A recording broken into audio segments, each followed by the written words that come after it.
Amara Blake hated hospitals. The antiseptic smell made her stomach twist, and the two bright fluorescent lights stung her eyes as she walked down the pristine corridor. But this wasn't just any hospital. It was CrossGene, the most exclusive private clinic in the city, its name whispered like a luxury brand among the elite. Just a quick pre-travel vaccine, Amara muttered to herself, gripping her tote bag strap tightly enough to make her knuckles pale. In and out. She didn't belong here. Everything about the place screamed wealth. The marble floors, gold-accented walls, and receptionists who looked like they'd been plucked straight from runway shows. Amara smoothed her thrift store blazer self-consciously, wondering why she'd listened to Mia's suggestion. Go to CrossGene, her friend had said. No lines, no cheap needles, total VIP experience. Amara wasn't a VIP. She was a 23-year-old preschool teacher scraping by in a cramped apartment. She had no boyfriend, no kids, no wild past, only the quiet determination to one day travel beyond her city limits. Miss Blake? A soft, melodic voice broke through her thoughts. Amara looked up into the bright blue eyes of a nurse whose polished smile radiated calm. Room 7, please. Amara nodded, forcing her feet forward. The nurse led her down a hallway lined with abstract art and softly glowing panels. Just a shot, Amara whispered again. Stop acting like it's surgery. Room 7 was sleek and sterile, filled with the faint hum of a refrigeration unit. A man in a crisp white coat stood with his back to her, reviewing something on a tablet. Miss Blake? He turned with a reassuring smile. I'm Dr. Adrian Wolfe. This won't take long. Amara tried to smile back, though her heart thudded in her chest. She perched on the edge of the chair, tugging up her sleeve. Any allergies or chance you could be pregnant? He asked casually, scanning her chart. No. Amara blushed faintly. Never. Never. She bit her lip. Understood. His tone was professional, though he arched one brow for the briefest second before turning back to prepare the syringe.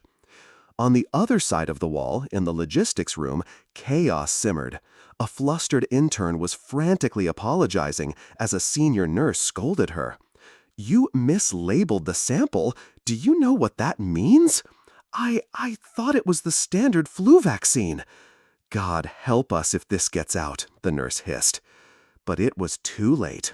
The tray holding a cryogenic vial with Air Elite Julian Cross printed discreetly on the label had already been sent through the pneumatic tube to room 7. Just a slight pinch, Dr. Wolfe said, unwrapping the syringe. Amara flinched as the needle pricked her skin, a cold rush flowing into her bloodstream. There, Wolfe said warmly, you're done. No heavy lifting today, drink plenty of fluids. Amara exhaled, rolling her sleeve back down. Thanks. She left quickly, eager to escape the suffocating luxury. Neither she nor Dr. Wolfe realized that instead of a vaccine, she had just been inseminated with genetic material from Julian Cross, billionaire tech magnate, heir to the CrossGene empire, and one of the most powerful men in the world. 2 months later, Amara stared at the pregnancy test clutched in her trembling hand. 2 lines. Positive. No! Her voice was barely a whisper. That's impossible. She hadn't even kissed anyone in years. She'd never been with a man. She was a virgin. Her phone buzzed violently on the bathroom counter, snapping her out of her daze. She grabbed it. Miss Blake, a man voice said, deep and controlled. You need to come in immediately. Say nothing to anyone about your test results. Do not attempt to run. Who is this? What's going on? Amara's voice cracked. You'll find out soon. The line went dead. Heart pounding, Amara staggered back against the wall. She didn't notice the black SUV parked across from her apartment, engine idling. Inside, a man in a tailored suit swiped across his tablet. On the screen was Amara's photo and the words, Subject identified, carrying embryo, cross, Julie. Amara never knew silence could be so loud. She sat on the edge of her couch, hands gripping her knees, staring at the muted TV across the room. Her apartment, normally a place of calm and soft music, was now thick with tension. Even the air felt heavier. The screen flashed a familiar name, Julian Cross. A caption scrolled beneath his photo. Breaking, tech mogul entangled in fertility clinic scandal. Anonymous woman allegedly pregnant with cross-gene CEO's child. Her breath hitched. The photo of Julian made her stomach twist. He was just as intimidating in pixels as he must have been in real life. Sharp cheekbones, storm gray eyes, and a jawline carved from stone. The kind of man who looked like he'd never heard the word no. She wanted to turn the TV off, to hide, but she couldn't.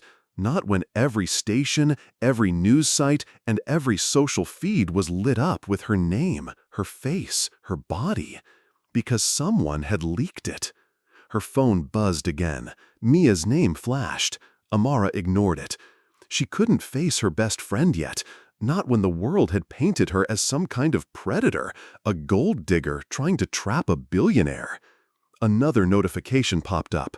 Hashtag cross-baby scandal trending worldwide. She planned it. You can see it in her eyes. A black teacher seducing Julian Cross? Please.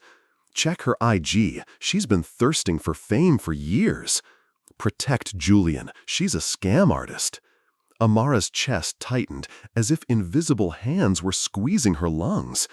She wanted to scream that it wasn't true, that she was the victim of a mistake, a catastrophe she hadn't asked for.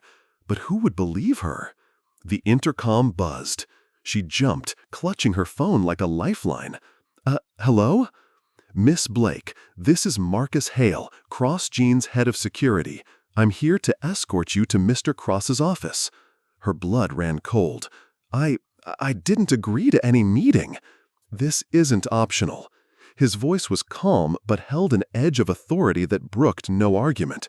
The longer you wait, the worse this gets. We're trying to control the narrative, for your sake and his. Amara hesitated, then peered out the window. A sleek black SUV idled by the curb. Two men in suits leaned against it, scanning the street. Her stomach churned. She didn't want to go. She didn't want to see Julian Cross, not after everything plastered across the internet. The ride to CrossGene Tower felt like a funeral procession. The SUV's tinted windows kept out prying eyes, but Amara could feel the weight of 1,000 stares, 1,000 judgments. Marcus Hale sat opposite her, broad-shouldered and unreadable in his black suit. "You're quiet," he observed. "What am I supposed to say?" she asked softly. "That I'm terrified? That I never asked for any of this?" His expression didn't change. "Say that to Julian. He's the one who needs to hear it." CrossGene Tower rose like an obsidian blade against the city skyline. Amara's breath caught as they drove through the private underground entrance and into an elevator lined with mirrors. When the doors slid open on the top floor, a wave of cold air hit her. The space was vast, minimalist, polished marble floors, floor-to-ceiling windows framing the city. At the far end, a man stood with his back to her, staring out at the skyline. Julian Cross. He turned as they approached. His eyes locked onto hers, and for a moment, Amara forgot how to breathe. He was taller than she'd imagined. Dressed in a tailored charcoal suit, he exuded power so effortlessly it felt like a physical force. But it was his eyes that struck her most. They were sharp, assessing, like a hawk deciding whether to strike. "So," his voice was deep, controlled, "you're the woman carrying my child." I didn't." Amara's throat tightened. "I didn't ask for this. There was a mistake at your clinic." Julian raised an eyebrow. "A mistake? CrossGene doesn't make mistakes." "Well, it did this time," she snapped, surprising even herself. "I came for a vaccine, that's all. I didn't sign up to be some incubator for your gene legacy." Marcus cleared his throat behind her, but Julian lifted a hand to silence him. He stepped closer, his gaze never wavering. "You expect me to believe this is all an accident?" he asked coldly. That you didn't orchestrate this? Leak your own story to the press? Try to trap me into... I didn't leak anything. Amara's voice cracked with fury. Do you think I want this kind of attention? To have strangers dissect my life online? To be called a whore? Julian studied her for a long moment. Then he glanced at Marcus. Has legal confirmed the paternity yet? Preliminary tests are conclusive, Marcus said. It's yours. Julian's jaw tightened. He exhaled sharply through his nose and turned back to Amara. Then here's how this works, he said. We control the narrative. You'll move into one of my private residences under full security. No interviews, no statements, no contact with the press. Amara blinked. What? No, I'm not your property. You can't just lock me away like some dirty secret. I'm trying to protect you, Julian said icily, and my child. Amara's hand instinctively went to her stomach. I'll protect my child myself, she said. Their eyes clashed, hers burning with defiance, his glazing and unyielding. Miss Blake, Marcus interrupted gently, you're already in the eye of the storm. If you fight him, the press will eat you alive. But if you cooperate... Julian's phone buzzed. He answered, his face darkening as he listened. Leaks worse than we thought, Marcus murmured to Amara. Every tabloid has your name, your workplace, your address. It's only a matter of time before they show up at your door. Amara's stomach dropped. Julian hung up, his expression grim. It's begun. He looked at Amara, and for the first time, his voice softened, slightly. You may not like me, Miss Blake, but if you want to survive this, you'll need me. Amara's fingers tightened around her bag. The walls seemed to close in. She hated him. She hated this situation. But deep down, she knew he was right. Amara never imagined her life would turn into a fortress. The estate Julian Cross had ordered her to move into wasn't a home. It was a gilded prison. It sat high on a hilltop, surrounded by dense pines and a 12-foot steel fence topped with cameras and motion sensors. Inside, everything was spotless, coldly luxurious. Granite countertops, leather furniture, floor-to-ceiling windows that looked out on manicured gardens. But no matter how large the rooms or how soft the silk sheets, Amara felt suffocated. Marcus Hale stood in the doorway as she set her bag down on the marble floor. This is for your protection, he said, as though reading her mind. Reporters are circling your old apartment. They've harassed your neighbors and called your workplace a dozen times. My workplace? Amara's stomach nodded. They're going after the school? Marcus nodded grimly. It's all over social media. Parents demanding answers. Some of your colleagues have made statements. Amara pulled out her phone with shaking hands and opened her messages. Mia, I'm sorry, Amma. The school board suspended you. They say it's temporary, but you're trending for all the wrong reasons. Mia, also, Kendra gave an interview. She said you used your position as a teacher to gain sympathy, and it wouldn't surprise her if you planned this. Amara's vision blurred as she scrolled. Photos of her in her classroom were being dissected by strangers online.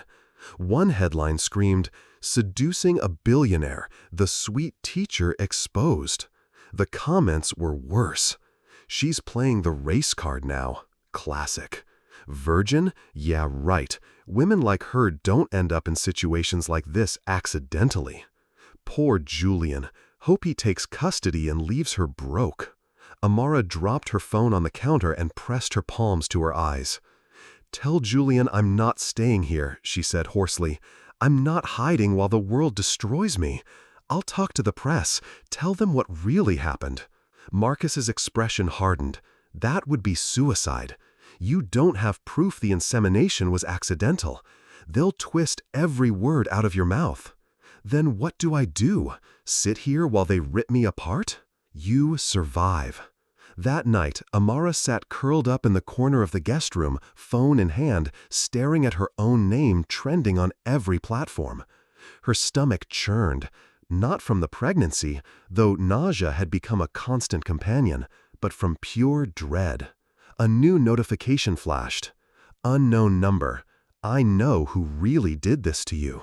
She froze. Her fingers hovered over the screen. "Who is this?" she typed back. No reply. The next morning, Amara woke to find Marcus waiting in the kitchen with 2 cups of coffee. "Julian wants to see you." "I'm not in the mood for his lectures," she muttered. "It's not optional." Julian was in his study when they arrived, standing before a massive wall of glass that overlooked the city below. "Sit." His tone wasn't sharp but carried the weight of command. Amara reluctantly sank into a leather chair. He didn't turn. "You're trending again. Videos of you teaching children. Someone leaked them." "I didn't leak them." "I know." He turned then, his gray eyes locking on hers. "But perception is reality. The board may not reinstate you." Amara swallowed hard. "Why are you telling me this? To rub it in?" "To prepare you," Julian said simply. "You're not fighting gossip, you're fighting a machine. There are PR firms, social bots, entire networks designed to destroy reputations like yours. I've used them myself." His honesty was as jarring as his coldness. "I never asked for this," she whispered. "Neither did I," Julian said. "But here we are." His phone buzzed. He checked it, then glanced at Marcus. They found the original cross-gene file. The sample swap wasn't an accident. Amara sat up straighter. "What do you mean?" "Someone sabotaged the system." Julian's gaze hardened. "And I intend to find out who." Her heart pounded as his words sank in. Someone had done this on purpose. And then her phone buzzed again. Unknown number. "Meet me tomorrow, 11 p.m., Pier 42.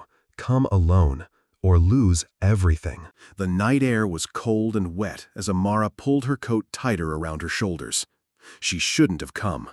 Every voice in her head screamed to turn back, but something about the message, the desperation in "come alone or lose everything," had dug under her skin and refused to let go. Now she was standing at the edge of the river, staring at the rusted sign, Pier 42, no trespassing. The place was abandoned. Rows of decaying warehouses loomed like silent sentinels in the dark. The only sounds were the occasional creak of old wood and the soft lap of water against pilings. Amara's phone buzzed. Unknown. Inside. 3rd door on the left. Her stomach twisted. She glanced back. Marcus had insisted on assigning a shadow team to protect her whenever she left the estate, but she'd slipped out hours ago during a shift change. If Julian found out she was here, he'd lose his mind. She took a deep breath and pushed the door open. The interior was pitch black, smelling of salt and mildew. Her sneakers crunched over broken glass as she made her way down a narrow hall. A faint light flickered ahead. A laptop sat on an old table, its screen glowing like a beacon in the darkness. Next to it, a small flash drive and a handwritten note. "Watch." Amara sat slowly, heart pounding, and clicked play. Grainy security footage filled the screen. A lab. Cross-Gene's Fertility Center. A woman in scrubs hustled in with a tray of vials. She tripped, and one vial rolled to the edge of the counter. She caught it just in time but set it in the wrong tray. A second figure entered, a man in a maintenance uniform. He picked up the tray, hesitated, then deliberately swapped labels on 2 vials before slipping out. Amara's breath caught. "No," she whispered. The camera angle shifted, following the man to a back room where he removed his cap. His face was obscured for a moment, then turned toward the lens. She gasped. It wasn't a janitor. It was Kellen Rark, Cross-Gene's VP of Operations, Julian's right hand. The video ended. Her mind spun. Why would Kellen sabotage Julian's sample? What did he stand to gain? She reached for the flash drive, intending to grab it and run, and froze. A soft click echoed behind her. Amara turned slowly. A man in black tactical gear stood in the doorway, silencer raised. His face was hidden behind a ski mask, but his eyes glittered with intent. "Miss Blake," he said smoothly, "you shouldn't have come alone." Amara's pulse skyrocketed. She shoved the flash drive into her pocket and bolted, ducking as the first shot punched a hole in the wall beside her. She tore down the hallway, heart pounding in her ears. Splinters flew as bullets chewed through the rotting wood behind her. Run. Don't think. Just run. She crashed through a side door into the open air, boots pounding across the slick pier. A chain-link fence loomed ahead. The masked man was fast, too fast. She could hear his footfalls closing in, his calm, unhurried breathing like a predator stalking prey. Then, headlights flared to life. A black SUV skidded into view at the far end of the pier. The passenger door flew open. "Amara, get in!" "Marcus!" Amara sprinted, lungs burning. She dove into the SUV as Marcus gunned it backward, tires screeching.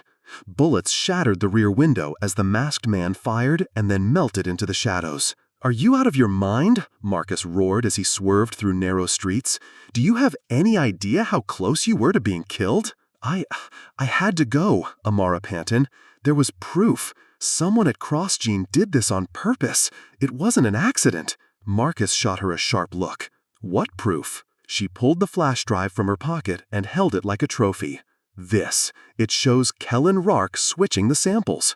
Marcus's face darkened. "Rark? Do you know him?"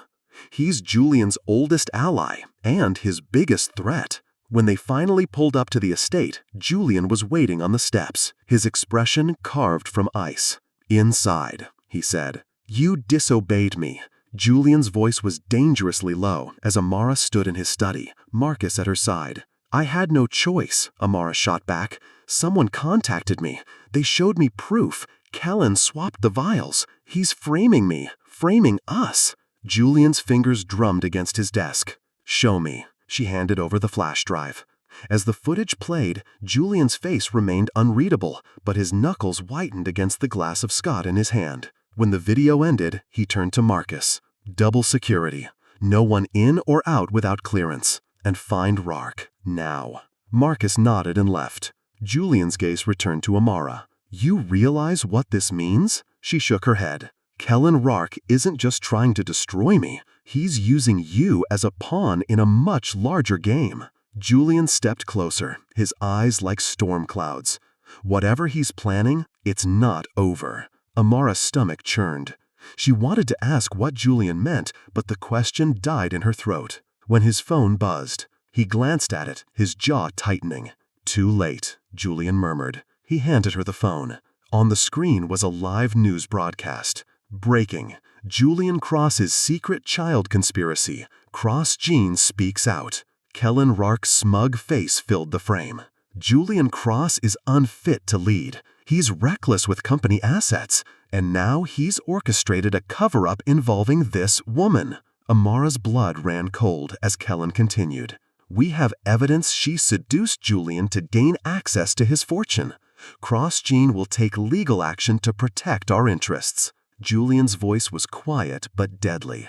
"He's coming for you, Amara.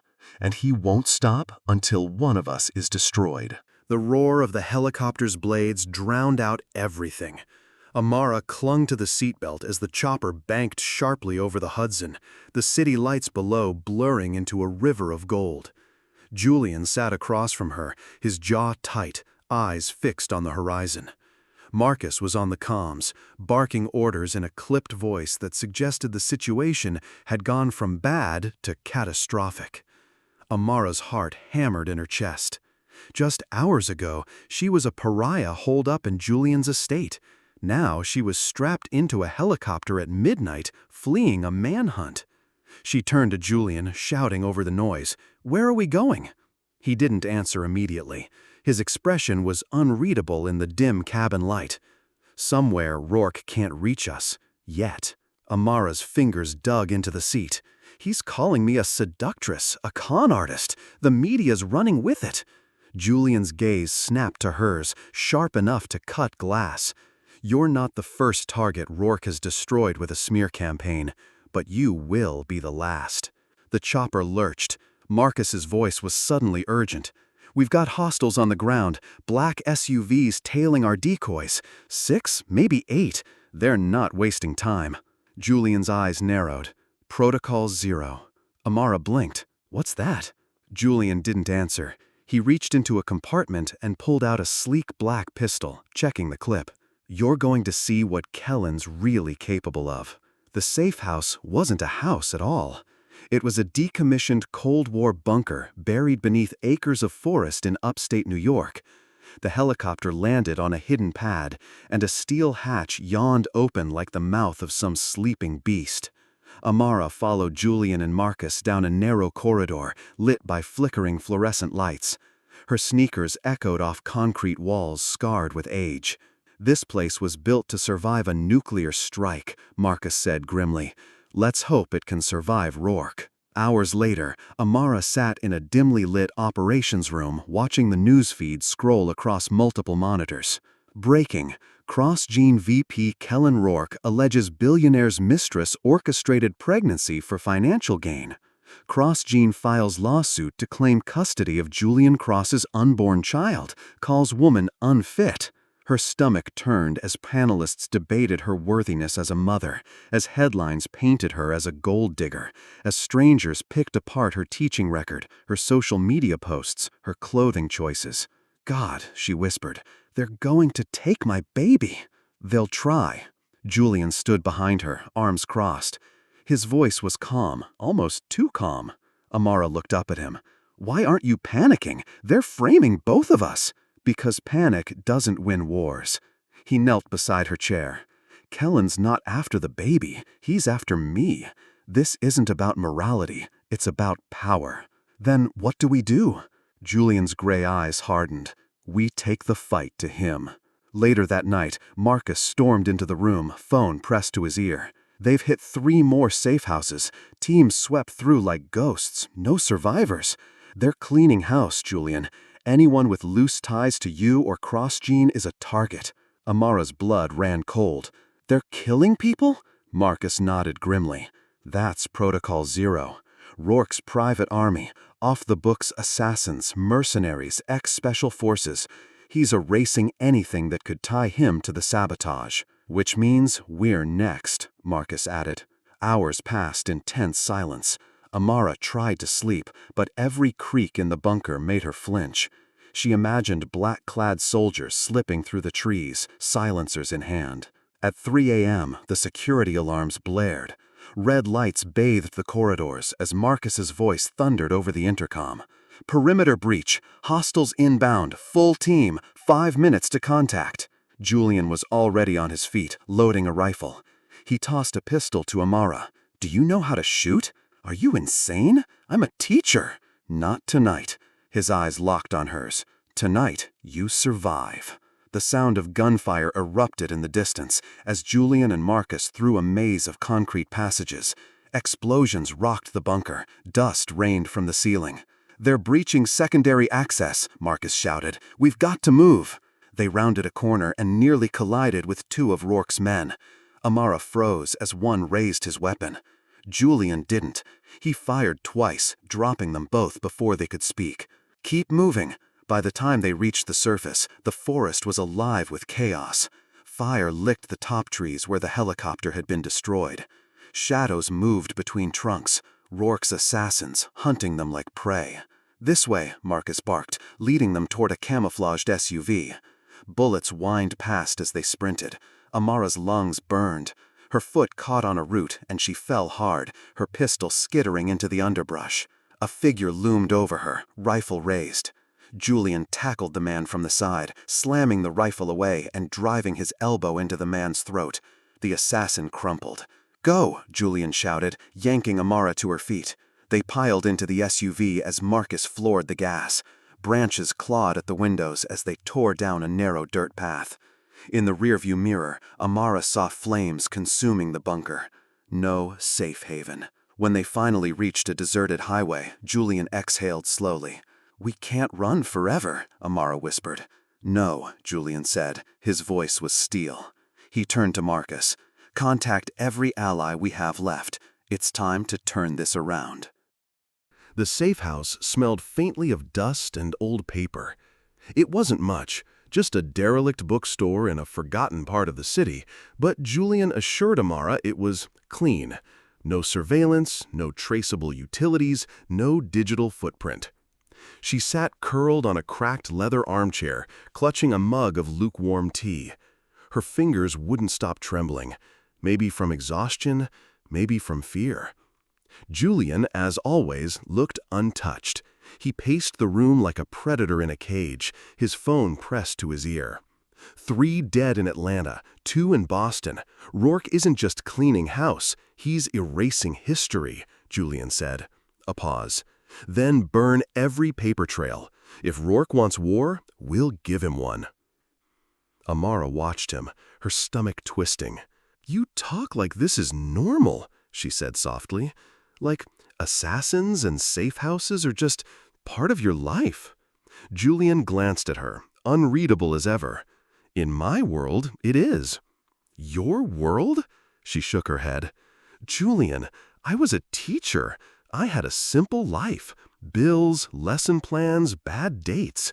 Now I'm dodging bullets and running for my life because some billionaire's friend decided I was disposable. He didn't flinch. You're not disposable. Then what am I? She whispered. He didn't answer. An hour later, Marcus returned with 3 people in tow. They looked like ordinary citizens, an older woman in a trench coat, a wiry man with a limp, and a muscular woman in combat boots, but their eyes were sharp, assessing. Amara, meet the network, Marcus said. Ex-CrossGene employees who survived Rourke's purges, the last people alive who know what he's really building. The older woman extended a hand. Dr. Elise Carter. I ran CrossGene's prenatal research division until Kellen blacklisted me. The wiry man nodded. Anders, logistics. I kept their off-the-books shipments quiet. The combat-booted woman folded her arms. Juno, security detail. Rourke burned me the second I asked questions about Project Genesis. Amara's pulse quickened. Project Genesis? Elise shot Julian a wary look. You haven't told her? She deserves to know, Julian said. Elise took a seat across from Amara and began. 4 years ago, Rourke began diverting resources to a classified program within CrossGene. Outwardly, it looked like advanced prenatal therapy, targeted gene editing to correct inherited diseases in embryos. Amara nodded. CRISPR, I read about it. Elise shook her head. This wasn't about curing disease. Rourke's team was engineering traits, intelligence, strength, even loyalty markers, designer babies. The end game was a generation of children genetically tailored to serve CrossGene's interests. Amara's stomach dropped. That's impossible. Not impossible, just immoral. Elise's voice hardened.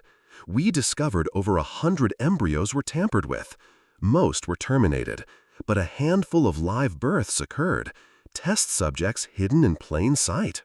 Julian's gaze locked on Amara. Your child, Amara, is one of them. The room tilted. No, she shook her head. That can't be. I never signed up for anything like that. You didn't have to. Elise's tone softened. Rourke orchestrated the sample swap to test the Genesis modifications on a natural pregnancy. He chose you precisely because you were healthy with no red flags that would trigger suspicion during prenatal screening. Amara's mind spun. My baby. They experimented on my baby. Why? She whispered. Because your child isn't just a child, Elise said. He or she could be the key to Rourke's dream of a genetically controlled society, a prototype leader for his new generation. Marcus slammed a fist on the table. We need to extract her to Europe, now. She and the baby aren't safe here. Julian shook his head. Running won't work. Rourke has assets in 30 countries. He'll never stop hunting them. Then what? Amara snapped. Do we just sit here and wait for him to send another kill team? Julian turned to Juno. How many loyalists can we mobilize? Juno frowned. A few dozen, scattered. Most are in hiding, but we can hit some of Rourke's black sites. Start pulling them in, Julian ordered. We're going on offense. That night, Amara couldn't sleep. She sat by the window, staring out at the rain-slick streets. Her baby. The thought consumed her. Was he really altered? Was she carrying something more than human? Her phone buzzed. Unknown number. You're in over your head. Meet me. Midnight, the Blue Lantern.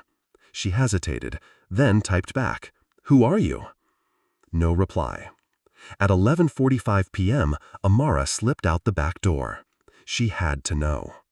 The rain was falling harder now, the kind of relentless downpour that soaked through even the thickest coat. Amara pulled her hood tighter as she walked down the cracked sidewalk. The neon sign ahead flickered erratically. Blue Lantern Bar, open. She hesitated at the threshold. Every instinct screamed for her to turn back, but the message had been too precise, too urgent to ignore. "You're in over your head. Meet me. Midnight." She stepped inside. The bar smelled of stale beer and cigarettes, dimly lit by buzzing fluorescents and neon. A few patrons slumped over drinks, eyes glazed.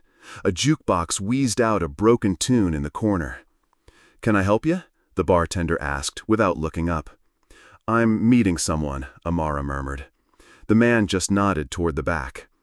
A figure sat alone in a booth, hood up, face obscured. Amara's heart pounded as she approached.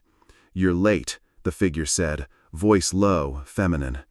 Amara slid into the booth. "Who are you?" The woman pushed her hood back, revealing sharp features, ice blue eyes, and a scar that bisected her left eyebrow. "Name's Kara. I used to work Black Ops for CrossGene until I realized Rourke wasn't just building weapons, he was building people." Amara's stomach tightened. "Why contact me?" "Because you're in more danger than you realize." Kara leaned forward. "Julian's not the savior you think he is. He's as complicit as Rourke. Genesis was his pet project before Rourke hijacked it." "That's a lie," Amara shot back. "Julian's been protecting me." "Has he? Or is he protecting his investment?" Kara's gaze bored into her. "Your baby is more than a bargaining chip. It's the only Genesis prototype carried to term. Rourke wants it alive for his future empire. Julian wants it alive to take back control. Neither of them cares about you." Amara shook her head. "No, Julian isn't like Rourke." "Then ask him why he keeps classified files under the codename Helix 1. Before Amara could respond, Kara's eyes flicked to the bar's entrance. Too late, they're here. 3 men in tactical gear burst in, silenced weapons raised. Patrons screamed and dove for cover as the first shots shattered glass bottles behind the bar. "Go," Kara barked, pulling a sidearm from her jacket. She fired twice, dropping one of the gunmen. Amara ducked under the table as bullets tore through the wood. Kara grabbed her arm and hauled her toward a back door. "Move, they're after you."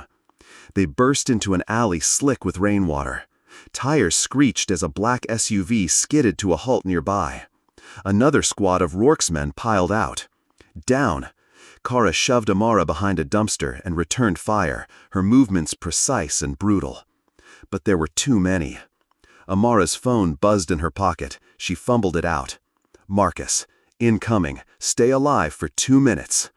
Kara gritted her teeth. 2 minutes is a long damn time. The roar of an engine cut through the storm. Marcus's armored jeep barreled into the alley, plowing into 2 of Rourke's men. "Get in," Marcus yelled as he swung the passenger door open.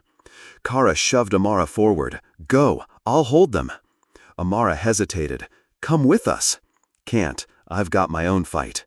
Marcus didn't wait. He grabbed Amara and yanked her into the jeep. The tires spun on wet asphalt as they sped off into the night. In the rearview mirror, Amara saw Kara disappear into the shadows, still firing. Back at the safe house, Julian was waiting, his expression carved from stone. "Where the hell were you?" he demanded. I had to know. Kara said you were involved in Genesis, that you're using me, using my baby." Julian's eyes flashed with something dark and dangerous. "Kara Voss is a traitor. She's been selling intel to Rourke for years. Everything she told you was a lie." "Then what's Helix 1? Amara shot back. Julian's jaw tightened. "Where did you hear that?" "She said it's connected to me, to my baby." Julian stepped closer, his voice a low growl. "Forget you ever heard that name." Before Amara could press further, the alarm system screamed to life. Marcus burst into the room. "We've got company. Full assault team. 3 minutes out." Julian grabbed Amara's hand. "We move. Now." The assault came like a thunderstorm. Explosions rocked the safe house as black-clad soldiers poured through shattered windows and doors.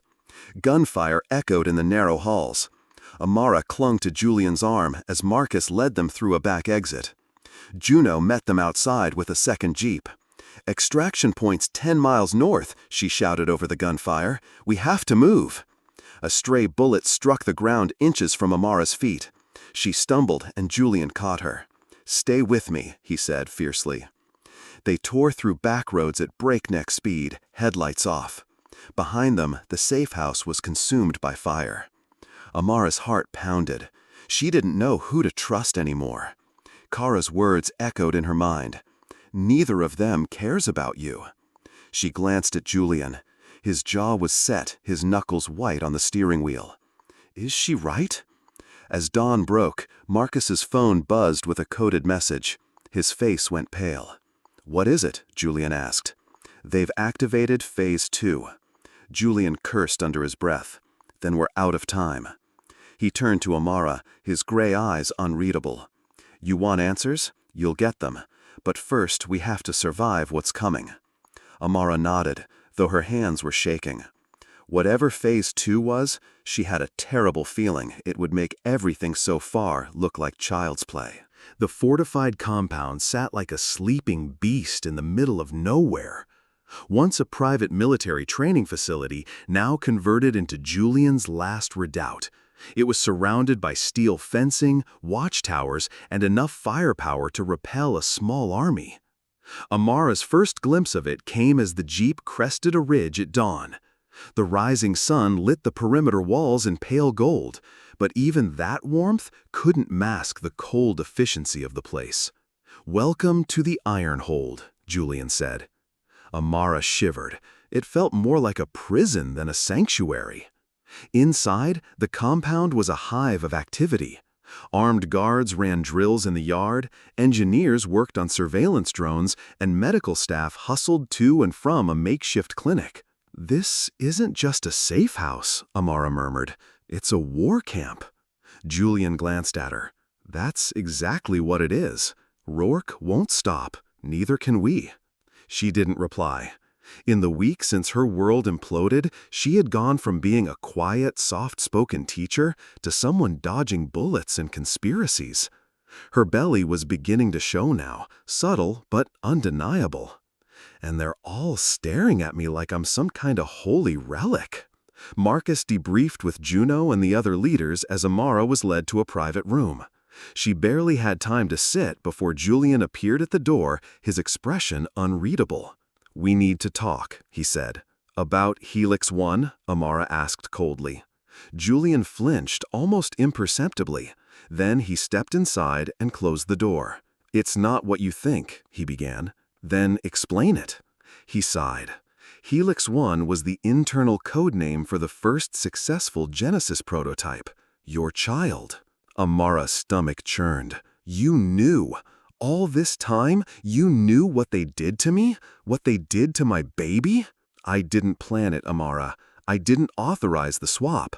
But once I learned what Rourke had done, I couldn't let him win." "You're still not denying you were part of Genesis," she whispered. His gray eyes were hard. "I wanted to use the technology to eliminate genetic diseases. Rourke twisted it into something monstrous. The day I found out, I tried to shut it down.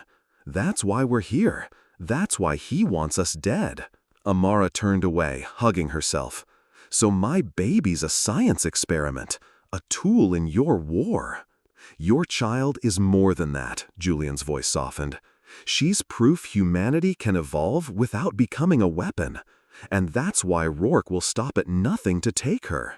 Before Amara could respond, alarms blared across the compound. Marcus's voice shouted over the intercom, "Perimeter breach! All units to defensive positions! This is not a drill!" Julian's phone buzzed. He answered. "Report." Juno's voice was grim. "It's not Rourke's usual kill squads. These are echo assets, Mark IIs, genetically enhanced. Amara's blood ran cold. What's an echo asset? Julian looked at her with something like regret. Phase 2. The first wave hit the outer wall like a hurricane. Amara watched from the command center as live feeds showed black-clad figures scaling the fences with inhuman speed. Bullets tore into them but did nothing. "They're armored," Marcus growled. "Kevlar-wave skin, synthetic bone reinforcement." "Heat them up," Julian ordered. "Switch to incendiary." Flamethrowers lit the night, and a few attackers fell screaming. But others just kept coming, climbing over their fallen. "This isn't sustainable," Juno snapped. "We can't hold them indefinitely." Down below, Amara heard shouting. Then silence. Then a voice crackled over the PA system. Smooth, male, and horrifyingly calm. "Naomi Cross. Surrender yourself, and your people live. Resist, and they all die. You have 10 minutes. Amara's knees buckled. "They know my name." "They know everything," Julian said grimly. "Rourke's been tracking us through our own networks." Minutes later, the echo units breached the inner courtyard. The compound's defenders fell back under withering fire. "Amara, we have to move," Julian said. But as they turned for the back exit, a shadow loomed in the hall. It was tall, 7 feet, and its eyes glowed faintly red. Its movements were eerily precise as it blocked their escape. An Echo Mark II. Julian shoved Amara behind him and fired. The bullets sparked off the creature's reinforced body. It didn't flinch. Then it spoke. "Subject Helix 1 detected. Priority retrieval." It lunged. Julian's rifle clattered to the floor as the echo slammed him into the wall. Amara screamed as its glowing eyes fixed on her. "Non-lethal force authorized. You will comply." Amara scrambled backward, fumbling for the pistol Julian had given her days ago. The echo advanced. Marcus appeared from nowhere, tackling the creature with a shoulder-mounted explosive pack. "Amara, run!" he bellowed. She hesitated only a second before bolting down the corridor. Behind her, the echo roared as Marcus detonated the charge. The explosion rocked the compound. Outside, chaos reigned. Fires burned. Defenders fell one by one. Amara staggered toward the helipad where Juno waited in a battered transport chopper. "Where's Juno?" Juno yelled. He was fighting one of them." "No time. Get in."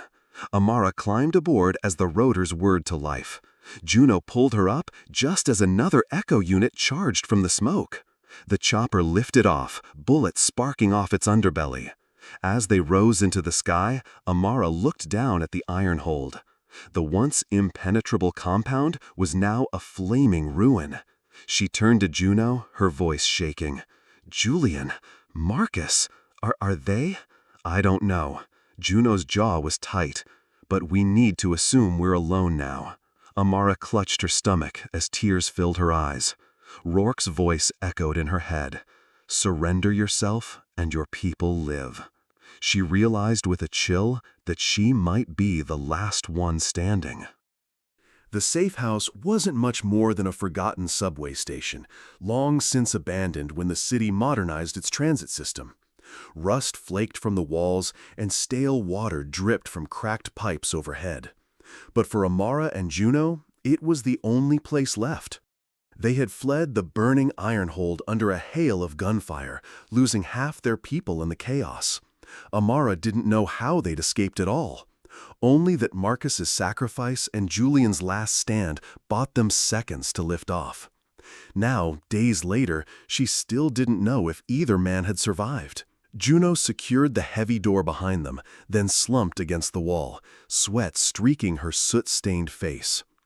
"This is it," she said bitterly, "the last hole left to crawl into."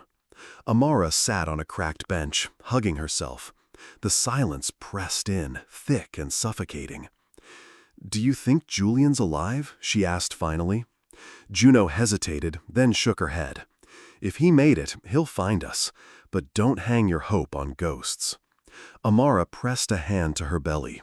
The baby shifted slightly, as if responding to her fear.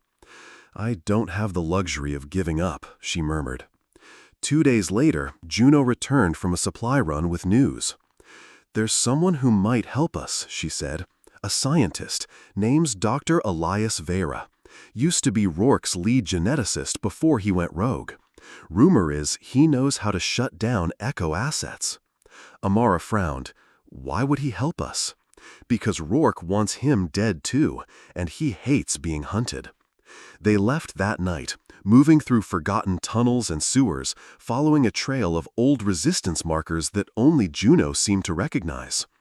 They found Elias in the ruins of an old research lab, surrounded by paper files and flickering computer screens. He was a wiry man with thinning hair and deep-set eyes that flicked nervously between them as they entered. "Don't come any closer," he warned, holding a pistol with a shaky grip. "I don't know who you are." "We're not Rourke's people," Juno said calmly. "We need your help." Elias snorted. "So does half the world. Why should I risk my neck for you?" Amara stepped forward. "Because I'm carrying the only successful Genesis prototype, and Rourke wants me alive." Elias's eyes widened. "Helix 1, he whispered. They sat in silence as Elias skimmed his files, muttering to himself. You're the key," he said finally. "Rourke's Echo program is built on flawed genetic integration. They require constant neural updates or they degrade. But your child—" He trailed off. Amara's hands clenched. "What about my child?" "He or she is self-sustaining, a perfect integration. If I can study the baby's genome, I can develop a virus that targets and disables Echo assets." Juno frowned. "You're talking about weaponizing her DNA?" Elias spread his hands. "Do you want to stop Rourke or not? This is the only way." Amara felt a chill creep down her spine. "You'll need samples," she said quietly. "Yes, blood, amniotic fluid, maybe more." Elias's eyes glittered. "But with those, we can end this." Before they could decide, a faint sound echoed through the tunnels, a distant, rhythmic clanking. "Footsteps," Juno hissed. She drew her pistol. "Too heavy for normal soldiers." Elias's face drained of color. "They found me. They always find me." A massive shape emerged from the darkness. It was taller than any man, clad in matte black combat armor. Its eyes glowed a faint blue. An Echo Mark III. Helix 1 detected. Mission retrieval. Amara backed away as Juno opened fire. Bullets sparked off the creature's reinforced plating. Elias ducked under a table, screaming. The Echo advanced methodically, swatting Juno aside with terrifying strength. She slammed into a wall and crumpled. "Target acquired," it said, reaching for Amara. She fumbled for her sidearm, but her hands shook too badly to aim. Suddenly, a voice crackled from the Echo's internal speakers. "Naomi, don't fight it. This is your destiny." Amara froze. "Julian?" she whispered. "No, but he says hello," the voice mocked. "Rourke." Before the Echo could grab her, a burst of gunfire from the tunnel entrance struck its exposed neck joints. Sparks flew as the creature staggered. A figure stepped out of the shadows. Julian. His face was bloodied, his left arm in a makeshift sling, but his eyes burned with purpose. "Did you miss me?" he growled. He fired again, this time with explosive rounds. The Echo's head snapped back as its systems glitched. "Override," it droned, then collapsed in a heap of sparking wires. Julian lowered his weapon. "I told you not to run off, Naomi." Amara's knees buckled. Relief and anger warred inside her. "You're alive," she whispered. "Barely." He nodded at Elias. "You're coming with us. We have work to do." Elias hesitated, then grabbed his files. "You'll protect me from Rourke?" Julian's expression hardened. "No one's safe until Rourke is dead." They left the ruined lab, the tunnels echoing with the sound of distant reinforcements. As they walked, Julian glanced at Amara. "You're stronger than I expected," he said softly. I don't feel strong. You will. You'll have to be. The underground safe house was alive with movement. Maps were unrolled across tables, radios crackled with coded transmissions, and armed resistance fighters huddled in small groups whispering about what was coming. Amara sat in the corner, cradling a warm cup of tea she couldn't bring herself to drink. The reality of their plan was sinking in like a lead weight. "We're going after Phase 3, Julian had said. Every last one of Rourke's facilities, all at once. It sounded insane, but so had everything in her life these past few months. Julian entered the room, his jacket stained with soot and blood from the battle at Ironhold. His left arm was still bound in a crude sling, but his presence was as commanding as ever. "Naomi," he said softly, "we need to talk." She looked up at him, seeing not the stoic leader, but the man who had made it back from hell itself. "What happened at Ironhold?" she asked. For a long moment he said nothing, staring at the cracked floor. "When the Echo Mark IIs breached the inner courtyard, I had a choice," he said finally. "I could try to save Marcus and the others, or I could get to the armory and set the charges." His voice was hollow now. "I chose the charges, blew the inner core, and took half their army with it." Amara's breath caught. "Marcus?" Julian shook his head. "Gone, along with dozens of others who trusted me." Amara wanted to scream, but all she could do was whisper, "You sacrificed them." "I sacrificed them to save you," Julian snapped, his composure cracking. "If they'd taken you alive, Rourke would already have won." He caught himself and turned away, gripping the edge of the table so hard his knuckles whitened. "You don't have to like me, Naomi, but you need to understand, this isn't a war we win by playing fair. It's one we survive by being willing to do what Rourke never expects." She set down her tea and stood. "Then, tell me, what's next?" Julian motioned for her to follow him into the command center. Juno, Elias, and several other cell leaders were already gathered. On the main screen was a satellite feed of several massive industrial complexes scattered around the globe. "These are Rourke's Phase 3 facilities," Juno said grimly. "Each one houses hundreds of Echo Mark III prototypes. If they go online, humanity doesn't stand a chance." Julian pointed to a blinking red dot. "This is where we start. The Nexus facility in the Nevada desert. It's their primary uplink node. Destroy it, and the others go offline." Elias spoke up. "The catch is, they'll know the moment we breach Nexus. Rourke will activate Phase 3 early to stop us." Amara frowned. "How much time would we have?" Elias's face was grim. "Minutes. Maybe less."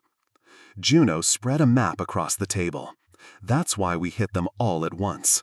I've contacted resistance cells in Europe, Asia, Africa. We coordinate simultaneous strikes." Amara's stomach turned. "But they're not ready for something like this." "No one's ready," Julian said flatly. "But we don't have a choice." Over the next 2 days, the safe house became a nerve center. Messages were smuggled out through encrypted channels. Supplies were requisitioned from hidden caches. Fighters trickled in from other cells, ragged and exhausted, but still burning with purpose. Amara found herself at the center of it all, not by choice, but by necessity. When one group from Chicago balked at the scale of the operation, it was her voice that convinced them. "When they came for me, I didn't fight," she told them. "I let them use me because I thought I didn't matter. I was wrong. And so are you if you think you're safer doing nothing." By the night before the operation, over a dozen cells worldwide had confirmed readiness. Julian called one final meeting.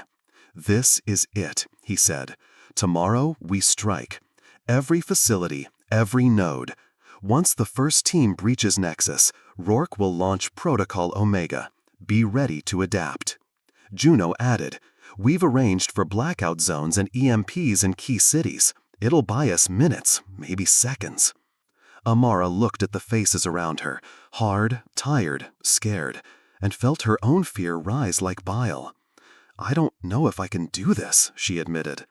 Julian placed a hand on her shoulder, his grip surprisingly gentle. "You don't have to be perfect, Naomi, just unstoppable." Hours later, alone in her bunk, Amara felt the first true kick from the life growing inside her. She pressed a hand to her belly and whispered, "I don't know if I can give you the world you deserve, but I'll burn down everything that tries to take it from you." Outside, the sound of boots on concrete echoed through the tunnels as fighters prepared for war. When dawn came, they moved. Amara, Julian, Juno, and Elias boarded a convoy headed for Nevada. In the distance, black plumes already rose from cities where other cells had struck. Phase 3 had begun, and there was no going back. The Nevada desert stretched endless and silent under a pale dawn sky. Amara's convoy rumbled across cracked asphalt, their trucks and armored jeeps kicking up plumes of dust that shimmered like smoke in the rising heat. In the distance, the Nexus facility loomed, a black monolith surrounded by security walls, guard towers, and armored patrols. It looked more like a fortress than a lab. "This is it," Julian said from the front seat, "the heart of Rourke's machine.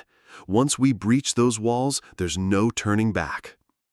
Amara gripped her rifle tighter. Her stomach was tight, not just from fear, but from the child inside her shifting, as if sensing the storm to come. "I promised you I'd burn down anything that tried to take your future. Time to make good on that." The plan was brutal in its simplicity. Hit hard, hit fast, and don't stop moving. Juno's voice crackled over the convoy's comms. "All teams, check in." One by one, voices from around the globe confirmed. Paris, Lagos, Seoul, Sao Paulo, all launching their own assaults on sister facilities. Then Juno, "Vega Cell, it's your turn. Breach and clear. Good hunting." Julian looked back at Amara. "Remember, Naomi, the Nexus isn't just a lab, it's a data hub. If we take their servers offline, we cripple every echo unit in the world." Amara nodded. "Then we don't stop until it's done." The first shots came as they blew through the outer gates. A pair of automated turrets swiveled toward them, spitting streams of armor-piercing rounds. "Down," Juno barked. She fired a rocket that sent one turret spinning in flames, while Marcus, alive and grim after his own narrow escape, popped the other with a sniper round. Their jeep screeched to a halt. Resistance fighters poured out, fanning across the yard under covering fire. Amara stayed close to Julian and Juno as they pressed toward the main structure. Inside Nexus, the air was sterile and cold. Harsh fluorescent lights buzzed overhead, illuminating endless white corridors lined with reinforced doors. "This place gives me the creeps," Marcus muttered. They advanced cautiously, weapons raised. Then a low, guttural growl echoed from the shadows. "Contact left," Juno shouted. Something leapt from a side corridor, something huge, armored, and horrifyingly fast. It wasn't a Mark II or III. This was different. The creature stood 8 feet tall, its frame skeletal and insect-like, with segmented armor that pulsed faintly, as if alive. Its face was a mask of smooth black metal, no eyes, no mouth, only rows of tiny whirring sensors. Elias whispered in horror, "That's a Mark IV prototype, Phase 4. Julian fired first. The round sparked harmlessly off its chitinous plating. "It's learning," he snarled. "Adaptive armor. Get clear." The creature moved like liquid metal, slamming into 2 fighters and sending them flying. Its claws, long, scythe-like blades, sheared through steel as easily as flesh. Amara froze as its head tilted toward her. "Helix 1 detected," it intoned, in a strange, layered voice. "Priority, extraction." The Mark IV lunged. Amara dove aside as its claws sliced the floor where she'd been standing. Marcus flanked it, unloading a full magazine into its side. It staggered, recalibrated, and turned on him with terrifying speed. Julian roared, charging with a thermite grenade in hand. "Amara, get to the server room. Go!" She hesitated, torn between helping and running, but Elias grabbed her arm. "He's buying us time. We have to move." Amara let herself be pulled down a side corridor. Behind her, the sounds of gunfire and steel clashing echoed like thunder. The server room was a vast chamber of humming towers, cables snaking like roots across the floor. At the far end was a console, its screen flashing with streams of data. Elias dropped to his knees, pulling out a drive. "I can upload the virus here. Cover me." Amara took position at the door, her heart pounding. "Just do it fast." Moments later, an alarm blared. Red lights strobed. A computerized voice intoned, "Phase 4 activation imminent. All assets to combat status." "Shit," Elias hissed. "They're waking up the rest of them." Amara's eyes widened. Through a window, she saw rows of Mark IV units suspended in vats, hundreds of them, beginning to twitch. Suddenly, the door slammed open and a figure stepped inside. It wasn't Rourke. It wasn't even human. The creature's form shimmered as it stepped from the shadows, half machine, half flesh, with glowing veins of circuitry running across its skin. "Helix 1, it said. "I am Phase 4. Amara raised her rifle and fired, but the rounds dissolved against its shifting form. Elias screamed as it advanced, "Naoi, you have to leave. I can finish the upload." But Amara didn't move. "This ends now," she said. She holstered her rifle, drew the combat blade Juno had given her, and stepped forward. The creature tilted its head. "You cannot win. You are obsolete." Amara set her jaw. "Maybe, but I'm still human." She lunged, driving the blade into one of the creature's exposed joints. Sparks flew as it screeched, clawing at her. "Upload complete," Elias yelled. The room went dark for a split second. Then alarms wailed anew. "Echo network disabled. Phase 3 offline." Amara staggered back as the creature's body spasmed. Its circuits flickered and died, leaving only a steaming carcass. Elias grabbed her arm. "We did it! Rourke's army—" His words were cut off as a voice boomed over the intercom. "Naomi, so predictable. You've won a battle, not the war. Rourke, I still have Phase 5, and it's already walking." Julian and Juno burst in, both bloodied but alive. "We're out of time," Julian said. "The whole place is rigged to blow." Together they ran, alarms screaming as the Nexus facility began to collapse around them. Outside, the team barely made it to their waiting chopper as fire consumed the compound. Amara stared down at the burning ruin. Phase 3 was dead, but Rourke's words echoed in her mind. Phase 5, walking. She touched her belly, a chill running through her. What if he wasn't talking about another echo? What if he meant— The safe house in the Sierra foothills was quiet, too quiet. After the chaos at Nexus, the silence pressed on Amara's chest like a vice. She sat hunched over a table, a half-eaten ration bar forgotten in her hand. Outside, a cold wind rattled the shutters. The others were scattered through the small compound, licking their wounds and waiting for the next storm. She could still smell the smoke from Nexus, still hear Rourke's voice echoing in her skull. Phase 5, and it's already walking. She rested a hand on her belly, feeling the faintest stir of movement. Could he have meant her child?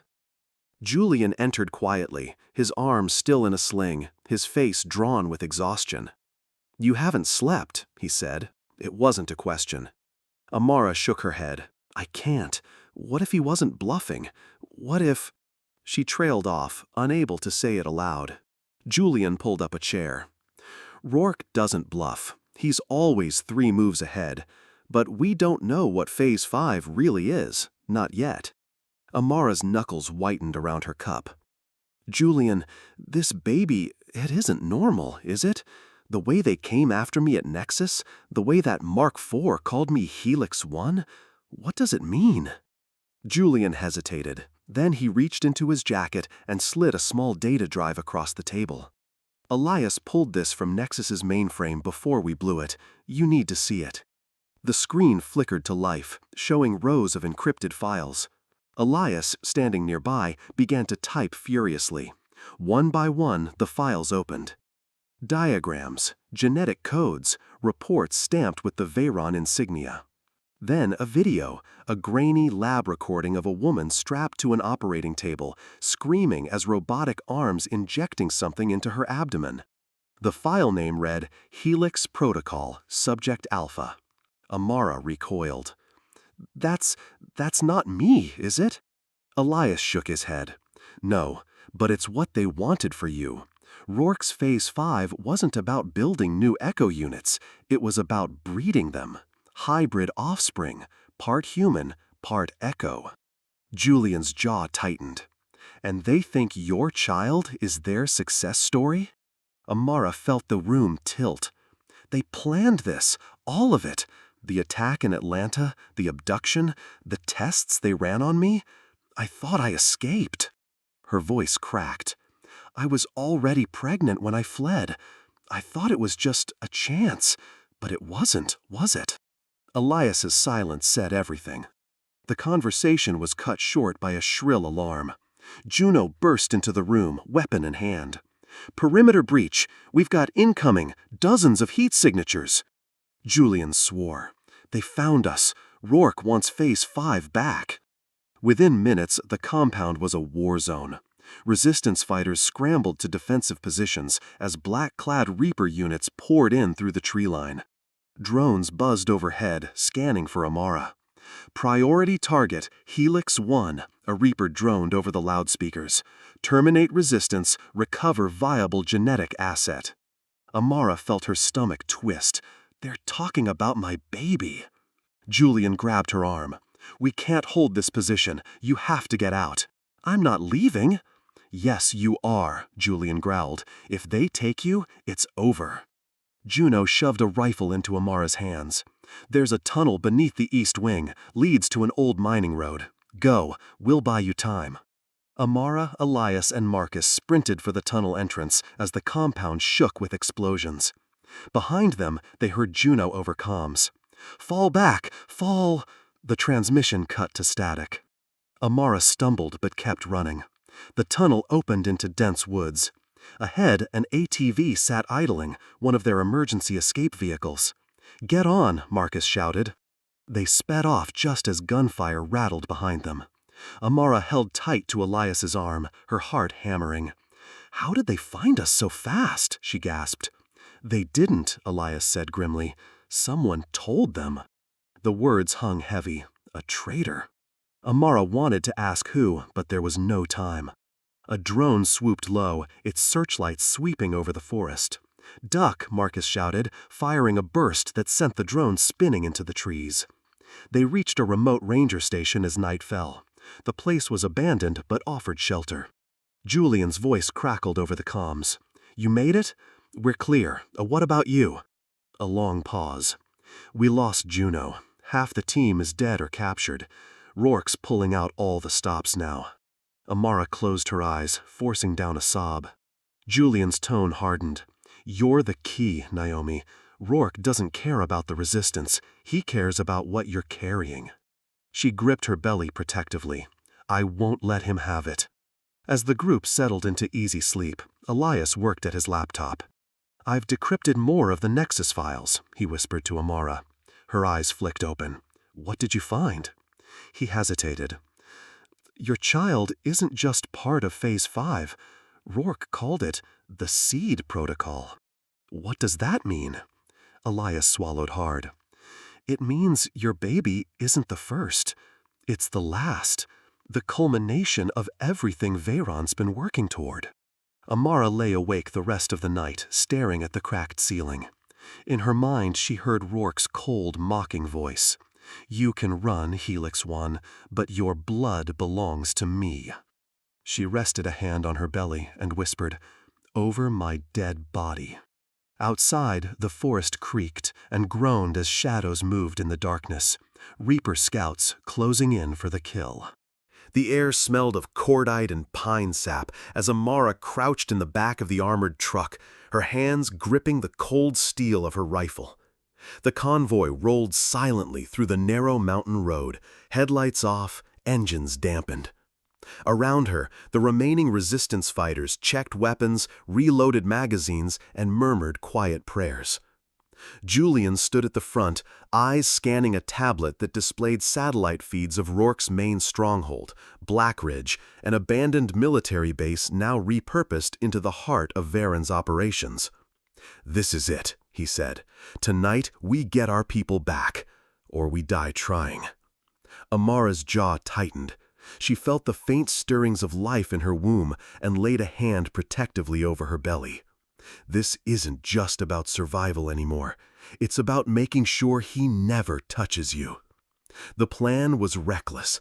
Split their meager forces into 2 strike teams. Team Alpha, led by Julian, would create a diversion at the east gate with heavy explosives.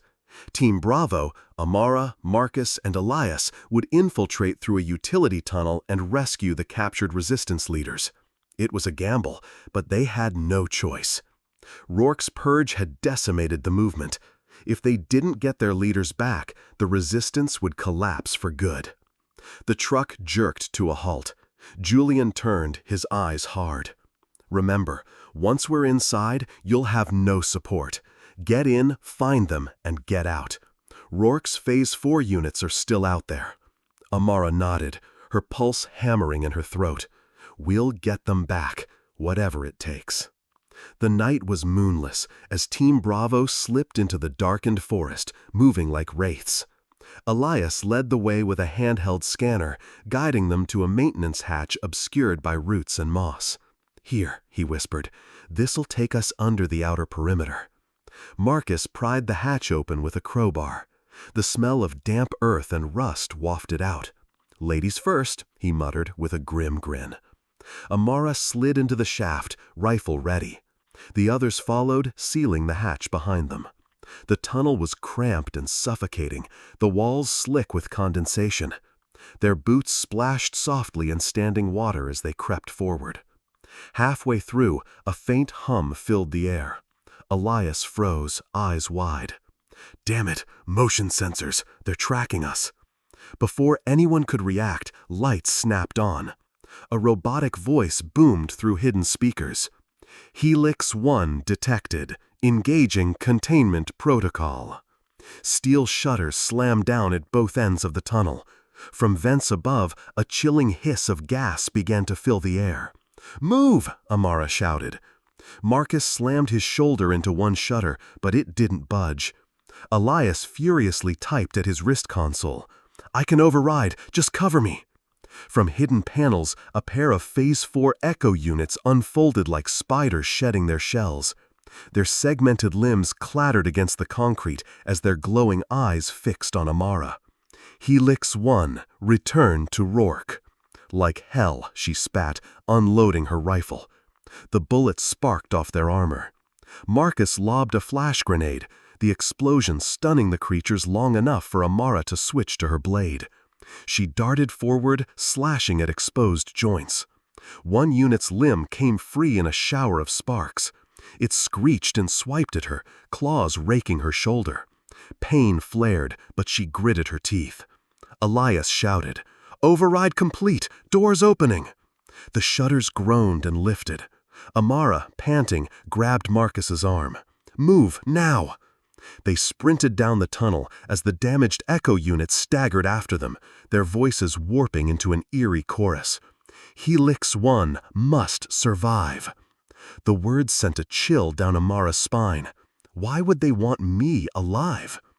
They emerged into a cavernous sub-basement beneath Black Ridge. Above, the sounds of gunfire and explosions echoed. Team Alpha's diversion was working. Rows of cells lined the walls, each holding figures slumped in chains. Amara's breath caught. There they are. Marcus shot out a lock and yanked a cell door open. Inside, Juno leaned against the wall, bloodied but alive. "Took you long enough," she rasped. "Can you walk?" Amara asked. I can fight, Juno said grimly, grabbing a fallen weapon. As they freed more prisoners, Elias tapped his earpiece. Julian, we've got them, ready for exfil. Static answered him. Then Julian's voice broke through, strained. Change of plans. Rourke, it's a trap. Pull out, now. Amar's gut clenched. Julian, what do you mean? A deafening roar cut him off. Elias's scanner blared. Oh no, he's here. From the far end of the basement, a massive figure stepped into the light. Rourke, but not the man they remembered. His body was encased in gleaming black armor, cables snaking into his flesh, his eyes glowing with unnatural light. Naomi, he said, his voice amplified and inhuman. You've come home. Amara leveled her rifle. This ends tonight, Rourke. He laughed, a sound like grinding metal. You're right. Tonight, the helix line fulfills its purpose. His gaze dropped to her stomach. And Phase 5 is born. Rourke raised his hand. The walls shuddered as Phase 4 units descended from ceiling recesses. Marcus cursed. We can't fight this many. Amara's eyes blazed with defiance. Then we don't fight to win. We fight to escape. She turned to Juno. Get the others out. Marcus, Elias, you're with me. They formed a wedge, blasting and cutting through the advancing units, forcing a path to the freight elevator. As they rode up, alarms blared. Rourke's voice followed them. Run if you like, Helix 1, but you'll never escape your blood. Amara whispered back, watch me. They burst into the night as an extraction chopper roared overhead. Julian leaned out, bloodied but alive, hauling them aboard one by one. The chopper lifted just as explosions ripped through Blackridge.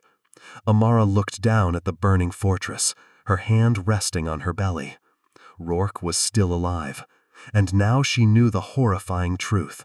Her child wasn't just a target. It was the weapon he'd been building all along. The safe house in the Rockies was thick with tension. It wasn't just the smell of antiseptic and scorched metal from salvaged weapons. It was the unspoken truth that clung to every survivor like a second skin.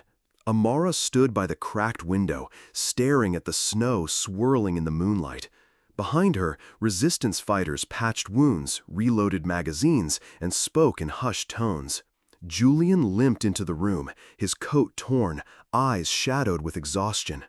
We bought ourselves 48 hours, maybe less. Rourke's not going to let this slide. Amara turned, her face pale but resolute. He won't have to find me. I'll go to him. Julian's brows knitted. You don't know what you're saying. That child in you...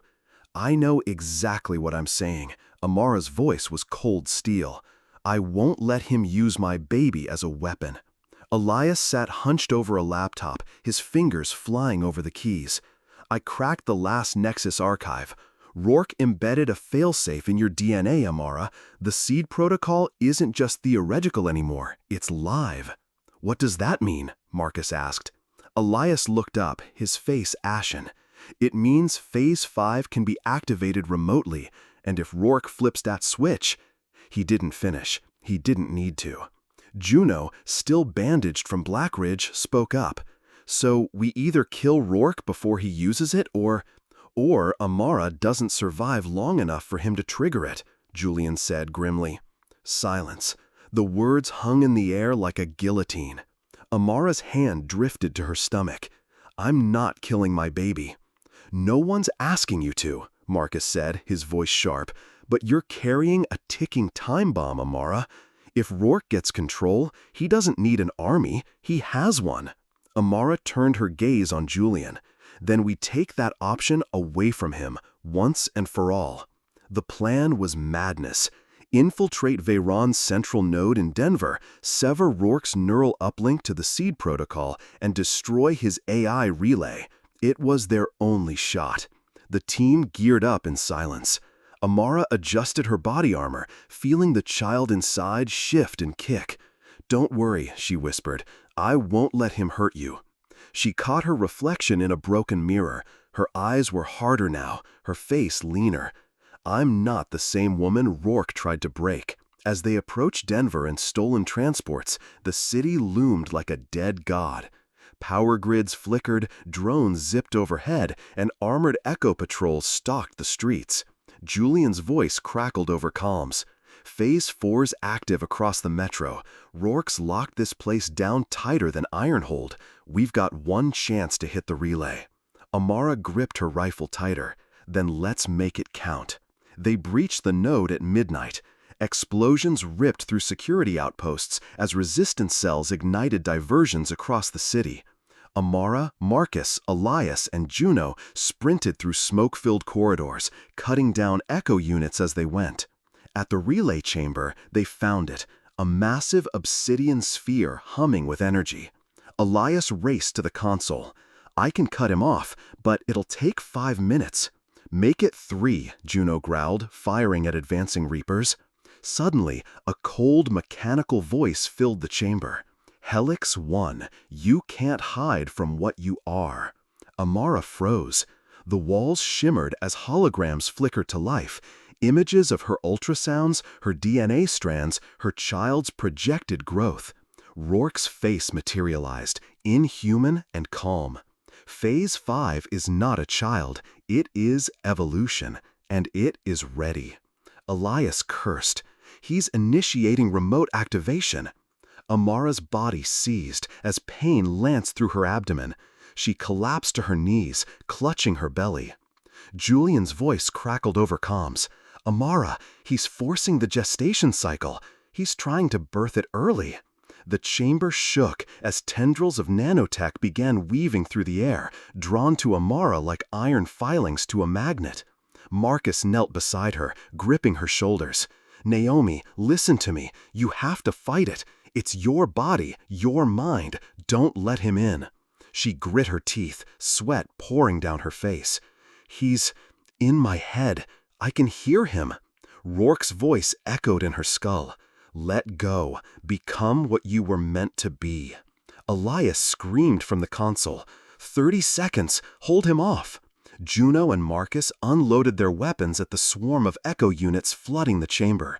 Sparks and blood sprayed across the floor. Amara dug her nails into her palms until they bled. No, you don't get to decide who I am. A piercing scream tore from her throat as she forced her body to its feet. The nanotech recoiled as her will surged like wildfire. Shut it down, Elias, she shouted. The sphere's glow flared blinding white, then abruptly died. Rourke's hologram flickered, snarling. You think this ends with me?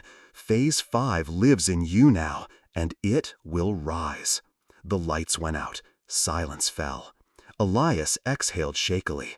Connection severed. Rourke's offline. Amara collapsed into Marcus's arms, trembling. It's over, for now. But deep down, she knew it wasn't. Later, as the team regrouped at a safe house, Amara sat alone in a dark corner, her hand resting on her belly. You're not a weapon, she whispered.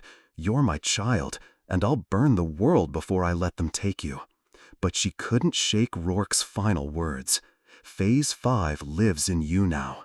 And in her reflection, her eyes seemed different, brighter, sharper, less human. The air was thick with smoke and the scent of scorched concrete. Amara stood at the head of a ragtag army of resistance fighters, their eyes locked on her as if she were some mythical figure carved from blood and grit. Her body still bore the bruises and burns from Denver, but her gaze was harder now, sharper, like tempered steel. She didn't flinch when the first artillery shell slammed into a distant high-rise. Julian's voice crackled through her earpiece. Recon confirms Rourke's forces are regrouping at the ruins of Blackridge. Intel suggests they're rallying under a new leader. Amara's jaw tightened. Who? Reaper. He's assumed direct command of the Phase 4 assets. But it gets worse. There are Phase 5 prototypes in play, partial activations. Amara felt the baby shift in her womb, and for a moment she wondered if it could sense what was coming. We Finish this, she said flatly. Tonight. The plan was brutal in its simplicity. Strike hard, strike fast, and leave nothing standing. The Resistance's vehicles rumbled across a shattered freeway, headlights masked with black cloth. Amara rode in the lead APC, her rifle resting across her knees, Marcus and Juno flanking her. Elias's voice buzzed from the comms unit. I've rigged a countersignal to disable the Phase 5 protocols temporarily, but it'll only buy you 5 minutes per engagement. 5 minutes is all I need, Amara replied. They hit Blackridge at dawn. Mortars fired from the hills, lighting up the fog-choked valley in orange blooms. Resistance fighters surged forward, exchanging fire with echo units that spilled from the ruins like metal insects. Amara led from the front, cutting down enemies with terrifying precision. Something in her had changed since Denver. Her reflexes were faster, her senses sharper. It felt like the Phase 5 nanotech had fused with her nervous system. She moved like death incarnate. In the heart of the compound, Reaper awaited. The towering Echo prototype, his body reinforced with Phase 5 tech, regarded her with cold, soulless eyes. Helix, he said, voice like shattering glass. You're becoming interesting. Amara raised her rifle. Let's find out if you can bleed. The battle was savage. Reaper's strikes shattered concrete pillars as Amara dodged and countered, her blade flashing in arcs of silver. Marcus and Juno fired from cover, laying suppressive fire as Elias's countersignal scrambled nearby echo units. But Reaper was different. Faster, smarter. His movements weren't just programmed, they were adaptive, predatory. You carry the seed of our evolution, he hissed, slamming her into a wall hard enough to crack her armor. Blood filled Amara's mouth as she spat in his face. Because I'm not yours to control. With a primal scream, she drove her blade through Reaper's chest, straight into his neural core. Sparks exploded as the Echo prototype convulsed, its eyes dimming. Amara yanked her blade free and watched Reaper collapse in a heap of smoking metal and flesh. Around her, resistance fighters cheered as Echo units faltered and fell. But victory was short-lived. Elias's voice screamed over the comms. Amara, pull back. Rourke's AI has reinitialized. He's activating full Phase 5 deployment. Across the compound, glowing eyes flickered back to life as Phase 5 units, faster, stronger, more horrifyingly human, crawled from the wreckage. Amara gritted her teeth, her muscles twitching with unnatural energy. Fall back, regroup at the fallback point. But even as she ordered the retreat, she felt a cold weight settle in her gut. The Phase 5 protocols weren't just in Rourke's units anymore. They were in her. Hours later, the survivors regrouped in a ruined church miles from Blackridge. Julian paced the shattered nave, his face drawn. You've become their symbol, Amara. The people are rising all over the world. But if Rourke succeeds with Phase 5, he won't need an army. He'll just flip a switch and end us. Amara sat in a pew, her hand resting on her belly. And if the switch is me? The room went silent. Elias spoke carefully. We don't know that, but we do know Rourke encoded a master override into his final Phase 6 protocol. Julian nodded grimly. And the only way to shut it down is at the source. Hale's core facility, Washington, D.C. Amara looked up, her eyes glowing faintly in the dim light. Then we take the fight to him. Outside, snow fell silently over the battered resistance fighters. Amara stepped into the cold, staring at the black sky. For the first time, she wasn't sure who she'd have to fight harder, Rourke's army or herself. If I lose control, if I become what they designed me to be, she clenched her fists until her knuckles ached. Then I'll make sure I'm the last Phase 5 to ever draw breath." The hum of rotors cut through the icy wind as 3 battered resistance helicopters skirted the outskirts of Washington, D.C. Below them, the once glorious city was unrecognizable. Towers of black alloy and neon veins choked the skyline, the White House shrouded in a lattice of metallic roots like a parasitic organism. Amara gripped her harness as the craft bucked against turbulence. Through the cracked window, she saw drones circling like vultures and Phase 5 echo units patrolling in tight formations. "This is it," Julian said over comms. His voice was low but steady. "Hale's core is beneath the Capitol. Once we get you inside, Amara, Elias will guide you to the neuro uplink." Amara glanced at him. His eyes betrayed doubt, not in the mission, but in her. She understood. After Denver, after Blackridge, even her closest allies feared what she was becoming. The landing zone was a war zone before their boots touched the ground. Resistance fighters spilled from the choppers, exchanging fire with echo patrols as mortars shredded the snow-packed streets. Amara hit the pavement running, Marcus and Juno flanking her, Elias clutching his laptop to his chest as he barked data into her earpiece. "Security grid is cycling. You have 3 minutes before Phase 6 protocols engage." "What's Phase 6?" Marcus asked as he gunned down a leaping Reaper unit. Elias hesitated. "Think a citywide neural override. Every living echo, and potentially every human implanted, becomes Hale's puppet." Amara didn't answer. She couldn't. Her heart pounded, her stomach twisting as she felt her child kick violently. It wasn't just her anymore. They breached the Capitol's marble facade, now blackened and cracked. Inside, the air was thick with ash and static electricity. Massive screens flickered overhead, displaying scrolling code and haunting images of Hale's vision, a unified world under the control of a single mind. Amara tightened her grip on her rifle as they descended deeper into the structure. "Elias," she hissed, "get me to the uplink. South corridor, 2 levels down." Phase 5 units descended from the ceiling like spiders. Their bodies were half metal, half flesh, eyes glowing with sickly blue light. Amara fought with feral efficiency, her strikes almost too fast for the eye. But every move came with a cost.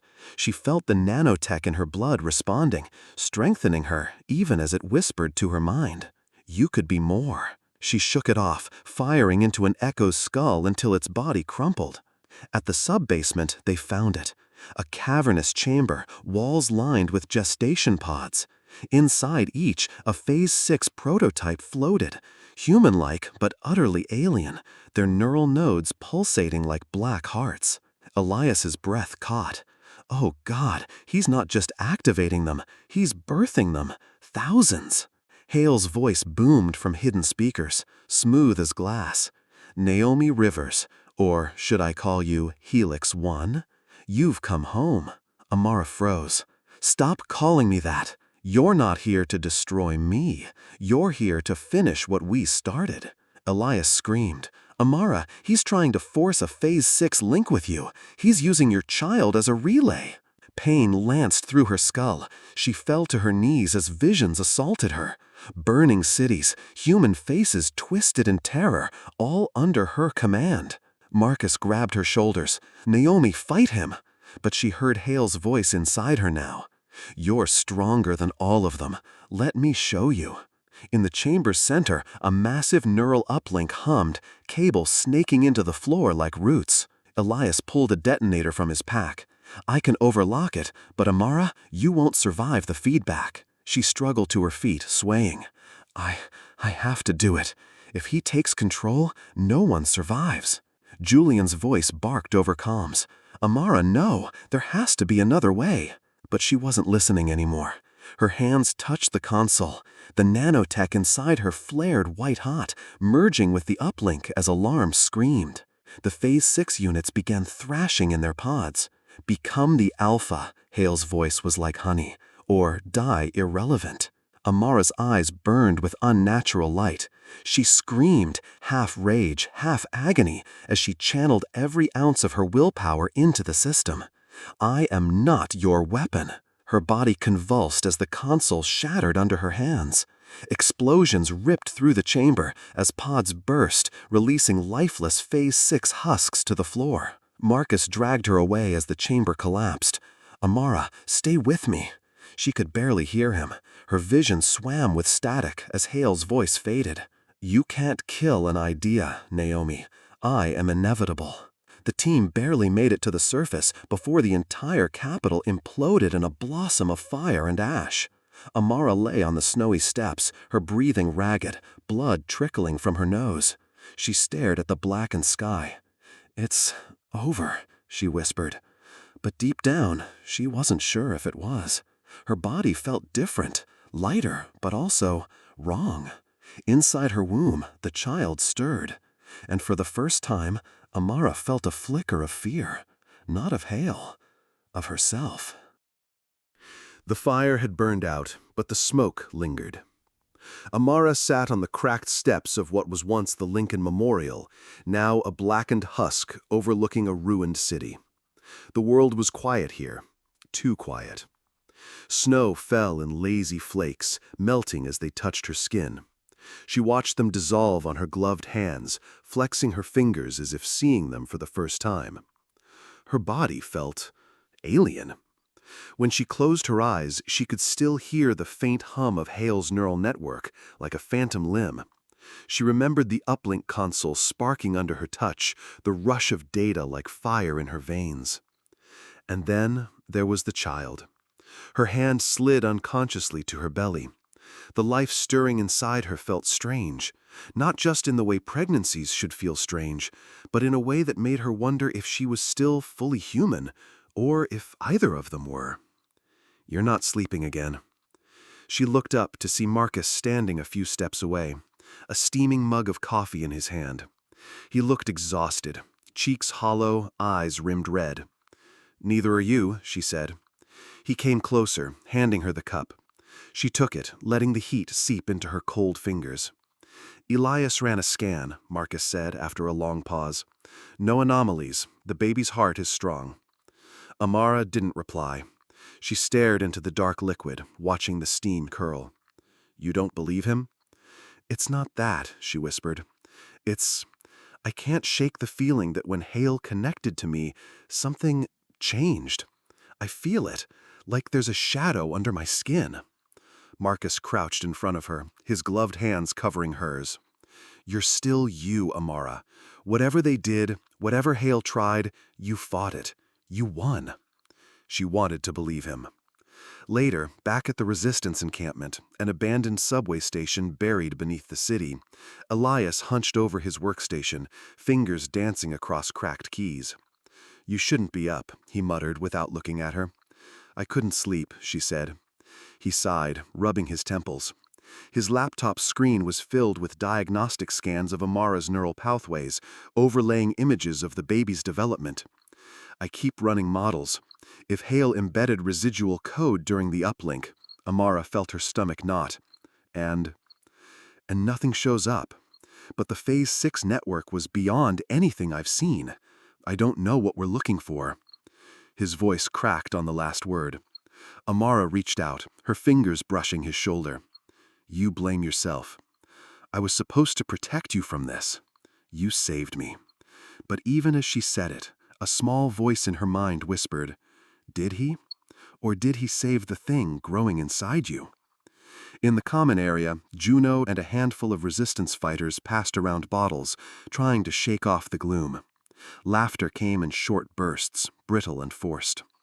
Amara sat apart, a silent observer. Her presence seemed to unnerve them now. She caught whispers, half-words and darting glances. "Did you see her eyes during the fight? She moved like one of them. Maybe she's not even—" Marcus silenced them with a glare, but the damage was done. Amara wasn't their symbol anymore. She was their weapon. That night, sleep came fitfully. She dreamt of Hale's voice, soft and insidious. "You can't save them. You can't even save yourself." She dreamt of her child, its tiny hands pressed against the translucent membrane of her womb, eyes opening to reveal inky black irises flecked with code. When she woke, her hands were trembling. Marcus found her again at dawn, standing at the edge of a crumbling platform, staring into the subway tunnel's darkness. "You're planning something," he said. She didn't deny it. "If Hale's still alive, if he can use me to finish Phase 6, I have to end this. You don't get to talk about sacrificing yourself." His voice was sharp, breaking. "Not after everything. Not with." His hand hovered over her belly, stopping just short of touching. "You're not alone anymore, Amara." She turned away. "I'm not sure that's a good thing."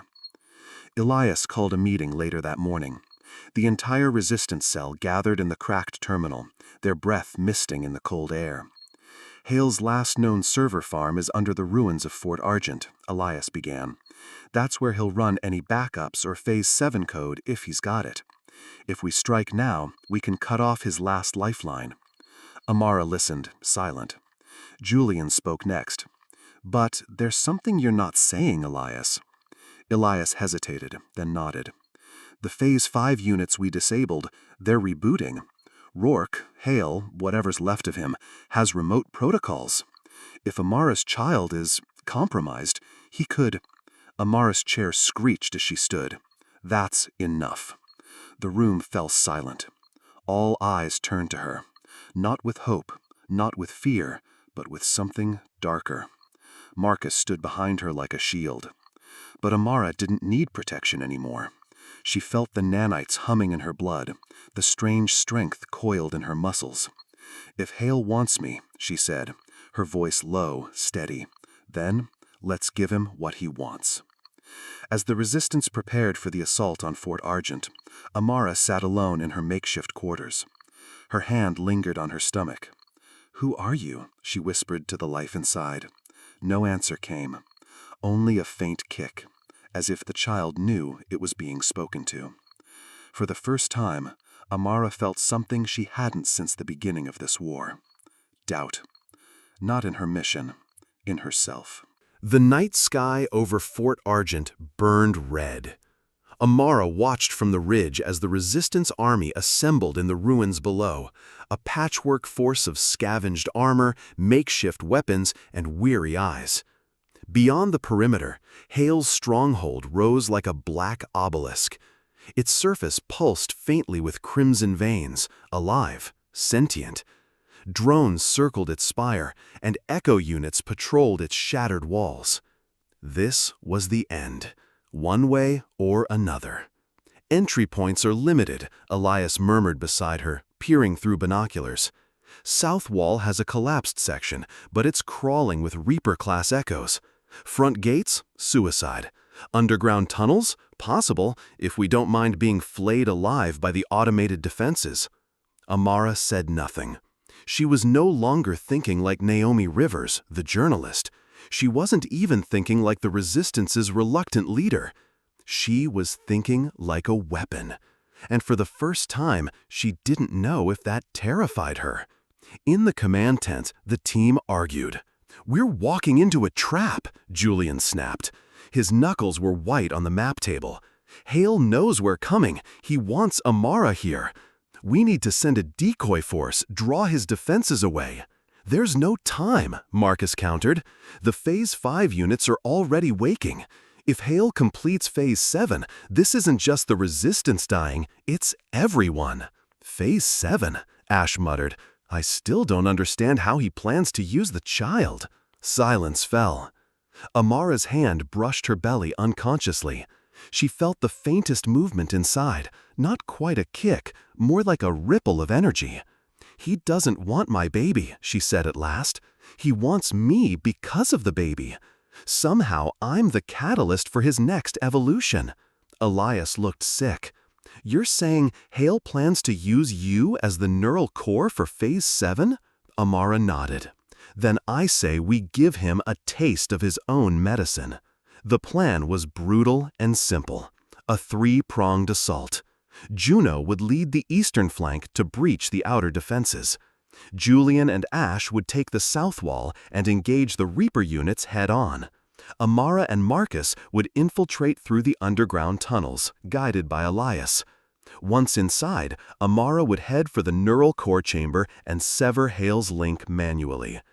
If she failed, there wouldn't be anyone left to remember. The battle erupted at dawn. The resistance surged forward, shouting as shells and lasers ripped through their ranks. Drones swarmed from the fortress like angry hornets, tearing through the first wave. Amara slipped into the tunnels with Marcus and Elias as the chaos above masked their entry. The air was fetid and warm, walls lined with pulsating organic cables. It felt like stepping into the belly of some massive beast. They moved fast, but not fast enough. Reaper-class units descended from the ceiling without warning, six-legged, bladed nightmares with human faces stretched over metal skulls. "Go!" Marcus shouted, firing his rifle as he shoved Amara ahead. "No!" Amara cried, but Elias dragged her forward. "Every second counts!" The sound of gunfire faded as they sprinted through winding corridors. At last, they reached the core. The chamber was immense, its walls lined with pods, each containing a twitching embryonic Phase 7 echo. Cables fed into a single massive construct at the center, Hale's neural nexus. A holographic projection flickered to life. Rourke's face appeared, calm and infuriatingly smug. "You've come so far, Naomi. I almost admire you." "Shut it down, Hale," growled Amara. "Why would I? Look at them." His voice dripped with reverence as he gestured to the pods. "Perfect beings. Your child will be the first, a bridge between flesh and machine." Amara raised her weapon. "You'll never touch them." "Wait." Elias stepped forward. His face was pale, lips trembling. There's something I didn't tell you." Amara froze. "What?" I helped design this years ago, before I defected. I thought I could stop him from the inside, but Hale doesn't need to extract your child. He already copied its genetic blueprint when you connected to the Phase 6 system. The pods," he pointed, "they're all your offspring, Amara." Her stomach turned to ice. "No." Hale's voice was silk and steel. "Yes, mother of a new world. This is your legacy, Naomi Rivers." The walls trembled as Marcus stumbled into the chamber, bleeding from a deep gash in his side. "Reinforcements incoming," he gasped. Amara's hands shook on her rifle. Elias grabbed her arm. "You can still stop this. Overload the core. But the feedback—" "I know." Hale smiled. "Or you can take control, become the neural nexus, lead them, lead us." Amara looked at Marcus, then Elias. She felt her child move within her. Two futures lay before her, one where she destroyed everything, including herself, and one where she seized control and reshaped the world. Marcus reached for her hand. "Amara, don't let him win." Elias whispered, almost pleading. "Maybe you don't have to destroy it. Maybe you can save them." Alarms blared. Echo units were seconds away. Amara took a deep breath and stepped toward the console. "Choose." Hale's voice echoed in her skull. She placed her hands on the interface. The lights flared, and she made her choice. The core screamed as the overload sequence initiated. Amara's fingers locked onto the console, sparks biting into her palms. She felt the raw energy coursing through her veins, the surge of billions of neural connections fraying like dying stars. Hale's voice thundered in her mind, desperate now. "No, you don't understand. You're killing them, killing yourself." Tears streaked down her face, but her voice was steady. "I know." The embryonic echoes writhed in their pods, small hands and half-formed faces pressing against the glass. Amara looked at them, not as monsters or weapons, but as children. "I'm sorry," she whispered. "You never asked for this." The chamber walls cracked as explosions rocked Fort Argent. "Amara!" Marcus's voice echoed distantly, but she couldn't turn, couldn't stop. Her child kicked sharply, as if sensing her intent. "I'm sorry, baby, but this is the only way." The energy built to a crescendo. Elias dragged Marcus back as the neural core ignited, screaming like a dying sun. "Amara, please!" Marcus's voice broke. She smiled faintly, eyes locking with his for the last time through the haze of fire. Live. Light consumed her. And then, silence. Fort Argent collapsed into itself, a black hole of fire and steel. The echo units froze mid-attack, their eyes flickering dead. Across the world, drones fell from the skies, and Hale's networks disintegrated in a cascade of failure. The war was over, but the cost was unimaginable. 3 weeks later, the world was beginning to heal. Cities emerged from the shadows of Varen's machines. Families returned to streets once patrolled by echoes. In the Resistance's new headquarters, Marcus stood on a balcony overlooking Washington's wreckage.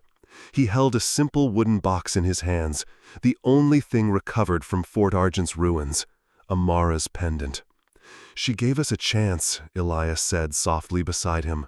"The rest, that's on us." News broadcasts hailed Amara Rivers as the savior of humanity. Murals of her face bloomed on broken buildings. Candlelit vigils burned in streets across continents. But Marcus knew better. Amara hadn't wanted to be a hero. She had wanted a family, a life, and the world had stolen it from her. At the edge of the city, a young girl with tight curls and bright eyes played in the revel, her laughter carrying on the wind. Her mother called her back inside as rain began to fall. For a heartbeat, Marcus could have sworn he heard Amara's voice in that laughter. He closed his eyes, clutching the pendant tight. "Thank you," he whispered. In the ruins of Fort Argent, far below the surface, a single pod remained untouched. Inside, a faint heartbeat echoed.